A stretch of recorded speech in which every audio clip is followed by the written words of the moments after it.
I was reading one of Sam's articles on Islamic dilemma. Uh, Yeah, I was reading the one where he was debating Zawadi, I think. Sam Sam? Zawadi, yes. Yeah, yeah. They were going back and forth on the article. Yep, I'm Uh, glad you're reading those. I'm yeah, glad you. yeah. I just went in depth on the Islamic dilemma because like some Muslims just tell me don't look at it. It's like it's they say it's the worst argument of all time, but I'm looking Refute more into it. Yeah. So you're yeah, still a Muslim, by the way, right? yeah. I'm still a Muslim. Yeah. All right, go ahead. Yeah. So I actually went on TikTok and I was asking a Muslim some question. Turns out he had a debate with someone you guys know, but he told me that scholars like Al-Bukhari, Al-Razi all believe that the Torah was corrupted by interpretation. Corrupted? Yeah, by interpretation, but Yes. textually it's not corrupted. And No, he's actually right. Yeah.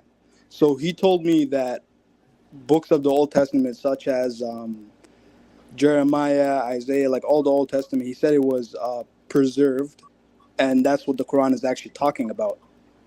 Who told you this?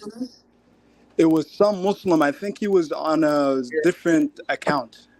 I recognize his voice, but he was on a different account, so I can't really assume who he was. He had a debate recently. I don't know who he was. He was very honest, man. Very honest. Well, he told me not to record it for some reason. I don't know why. That's why. Yeah. That's why. Because Yeah. what he's saying is detrimental. It's detrimental, man. When he acknowledges that these scholars affirm the preservation of the text of the scriptures, it's over. Yeah. It's detrimental. But go ahead, continue, bro. But do you know where he got it from? I have the article. I published it. You know he's quoting? I showed him the article. Like I showed him that Ibn Qayyim al-Jawziyah, whatever. Exactly. So he admitted it's true, right? Yeah, he admitted it was true. It was at 3 a.m. and there was like 50 people in there, so like nobody recorded it, or no, like there was no footage of it.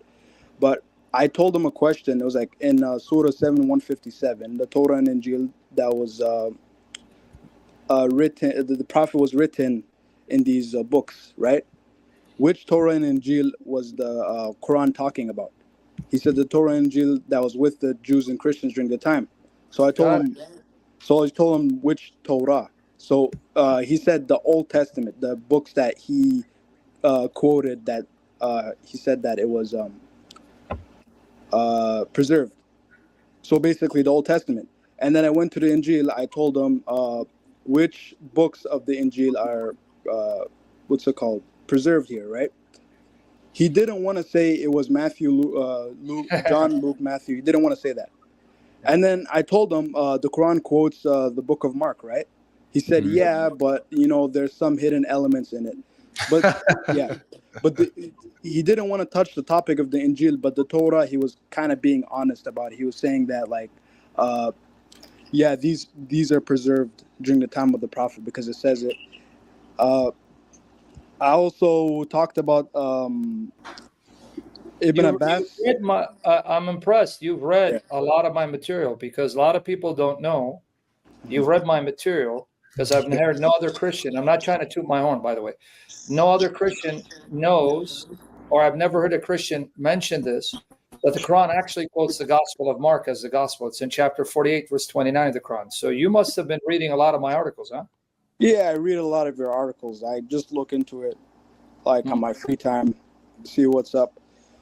I also mentioned the hadith of Al-Bukhari quoting Ibn Abbas saying the Torah is corrupted. I told him, what does Al-Bukhari think in the hadith? Exactly. Well, he said Al-Bukhari believes that it was through interpretation, but not textually.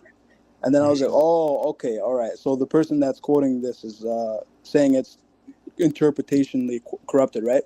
I was like, okay. All right, okay. Then I just asked him a bunch of questions. I told him I'm going to come back and I'm going to ask him about Jesus' resurrection and Surah 61, verse 14, Surah 61, verse 6, and all that.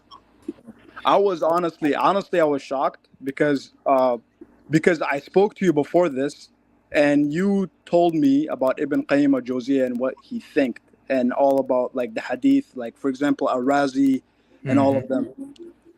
So I actually went up to him and told him, look at what Ibn Qayyim al-Jawziyah said. Is this true?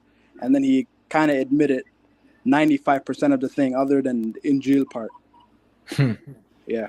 Amazing. Guys, if you guys don't know what he's talking about, and I'm going to tell you, again, answering the Islam.info, you guys got to download the articles because we don't know how long these websites will be running. God forbid they shut down. May they stay for 20 years. But Lord willing, you should download the articles in case they're removed from the site, because we're going to lose all these articles. Now, the article he's talking about is one that I published. Why? Because Bassam Zawadi made a mistake. I'm going to tell you what Bassam Zawadi's mistake was. He mentioned somewhere, because I used to, just to give you a little background what this young brother in humanity is talking about. Prior to YouTube and live streaming, we didn't have that. In 1999, when the internet first caught on, everything was written refutation. You'd have to write a response to another website, and they'd write a response, and you'd write a response. We go back and forth. So Bassam Zawadi made a mistake. He mentioned one of the teachers at an Islamic, I believe it's university. I even name the Muslim who translated, Dr. Walid Basyuni. It's in my article. I sent him the link. If he wants to open up the page, he can, but I'm sending it to you in the chat. You guys got it right here. It's right here. Okay. Now, he was trying to tell Dr. Walid Basyuni, this must be incorrect. He goes, no, it's not. This is Ibn Qayyim al-Jawziyah. And he gave the reference, and he gave the Arabic, and guess what I did? I copy and pasted it, and I saved it. So I got it in Arabic because he quoted in Arabic, and I got a brother in Christ to translate it. Mutih al-Fadi. And it's right there. So I sent you a link in private if you want to show it to them. Yep, just loading it up. Okay. Yeah. It's in there. Now, did you hear what this young brother in humanity said? The Muslim had to admit, yes, this is authentic. Yes, this is true. Yes, it's not a lie. Yes, Al-Bukhari believed the books of Allah, which will be Torah and Injil, are uncorrupt. So did Al-Razi. So did others. In fact, Ibn Qayyim al-Jawziyah stated there are three views regarding the Torah's preservation. He goes, there's one view that says it's corrupted, right? But then he says there's a second view that says it's uncorrupted. And then that second view gives evidence. It's in the article. Yep. So I got it right here. Where you want right me to? There, that's the article. Right here. The second view gives evidence. And then he says there's a third view that says there are only minor modifications, but it's been substantially preserved. And he says that was the view of his teacher, because Ibn Qayyim is the disciple of Ibn Taymiyyah. So notice which view gives evidence. The view that says the Torah cannot be corrupted. The Torah is incorruptible. And then they give their ayat. And he mentions who? Razi says it. Imam al-Bukhari said it, right? And then on top of that, they quote a verse. It's in the article. Guess what verse they quote to show that the Torah cannot be corrupted? 6:115. 115. Where it says, and none can change the words of Allah. They go, see, on the basis of this ayah, since the Torah is the word of Allah, no one can change the words of Allah. Therefore, Torah cannot be changed. But hold on. The gospel is also the word of Allah. Yeah. So they're using this passage to prove none of Allah's words can be changed, corrupted. And since the Torah is Allah's word, it cannot be changed, cannot be corrupted. But that means neither the Psalms nor the gospel can be corrupted because they're all the words of Allah. And Ibn Qayyim says this was the view of many Muslims. And when is Ibn Qayyim writing? He's writing over 700 years after the death of Muhammad. He's writing around 1400 AD, late 1300, early 1400 AD. That means 700 years later, Muslims, you need to hear this. 700 years later, even the Muslims are not in agreement whether the Bible is corrupt, because all of you to a T say it's corrupted. Ibn Qayyim is admitting, no, at his time, over 7 years after Muhammad's death, there are many Muslims say, no, Torah cannot be corrupted because it's the words of Allah, and all those words cannot be changed.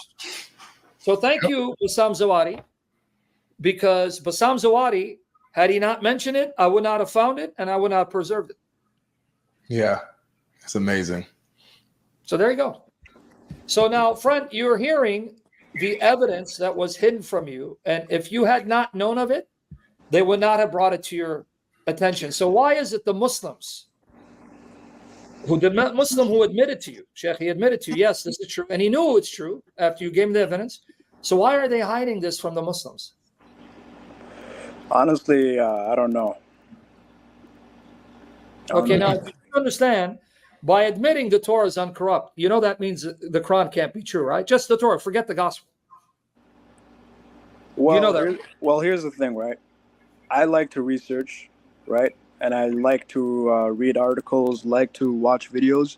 I might come to the conclusion otherwise. So, and my position right now, it's going in your favor, but I'll look into it more. Yeah, but even if you disagree with me about the Torah being preserved, even though Bukhari believed that, Razi believed that, even Ibn Taymiyyah says there's some minor modifications. Notice who's giving evidence for their position. Not the group says it's corrupted. It's a group that says it cannot be corrupted. But let's say it's corrupted. The Torah as we have it today contradicts the Quran. That's just a common fact. I mean, I can give you example after example of example. Yes. Without going to the gospel. I can show you. The Torah as it stands contradicts the Quran. It cannot be from the same source. Yeah, definitely. So you want me to show you examples? No, I already know that. Okay, then you know. All right, so then I don't know what you're waiting for, brother. Come on side the truth. Come home, man. Well, there could be a different book out there saying otherwise, but What other book, man? They're quoting the Quran, 6:115. They're quoting Sunan Abu Dawud. One of the hadith quoted in that article, is the hadith of Sunan Abu Dawud, classified as Hassan, if you find on Darul Salam, where Muhammad is sitting on the pillow, the cushion, and he tells the Jews, bring me your Torah, the copy of the Torah, and he puts it on the cushion saying, this will judge. And he says, I believe you, and him who revealed you. And then Ibn Qayyim said, on the basis of that hadith, those Muslims say, see, he would not have said it if the Torah is corrupted. What other book? They're giving me Quran. Bassam said it was Daif, right? I remember him saying. No, Hassan. It's not Daif. No. The guy you're debating, Bassam, he said it was Daif. Yeah, even though if you go to Darul Salam and you put in pillow and Torah, it'll pop up. And Sunan Abu Dawud, it will say Hassan, good.